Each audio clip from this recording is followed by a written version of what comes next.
Okay, so now we have the task of constructing a circumcenter within a triangle, and a circumcenter is made with perpendicular bisectors. And if you remember how to construct perpendicular bisectors from Unit 1, this is going to be the task for you. Our job is to find the point of concurrency by constructing a perpendicular bisector on each one of these segments. So if you remember all the process of creating a perpendicular bisector, this part should be easy for you. I'm going to take this segment over here and start by drawing one of my arcs from both ends, both endpoints. And notice that when I draw my arcs in, I make them really light, because that way I can erase them easier when I am constructing all my other perpendicular bisectors through all this chaos. And right there, that's my first perpendicular bisector, and I am going to put in the box to show you that they're perpendicular lines, and I'm going to put a pair of dashes here and here to indicate that I've broken this segment into two congruent pieces.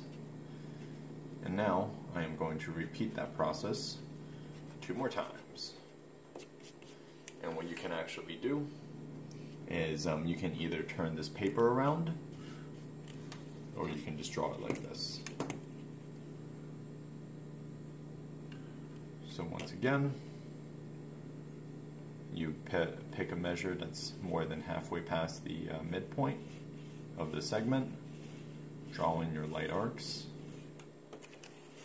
Do the same thing from the other end of the segment. And with this one, you can actually tell that my arcs are too short. And I've seen a lot of students do this. If that happens, don't fret. All you need to do is make sure that when you erase them and try to redraw that arc, you make the measure longer. And let's try it now. I'll have my first arc, and now I will draw my second arc from the other endpoint. And this one looks good. I have my 2 arcs, in which case I'll draw a perpendicular bisector through them.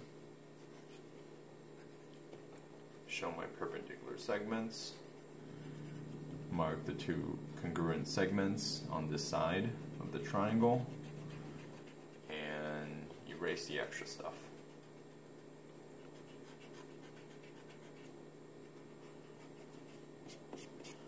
And now we're on to our last one, which is right over here.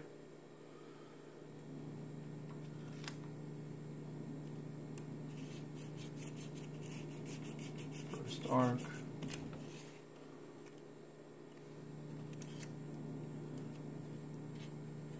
second arc,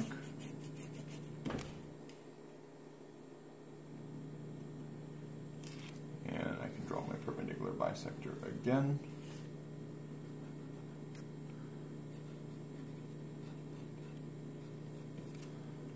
Once again, erasing the excess. And if I erased all of this gunk around the point of intersection right now, which is right over here, that point of concurrency is what we call our circumcenter.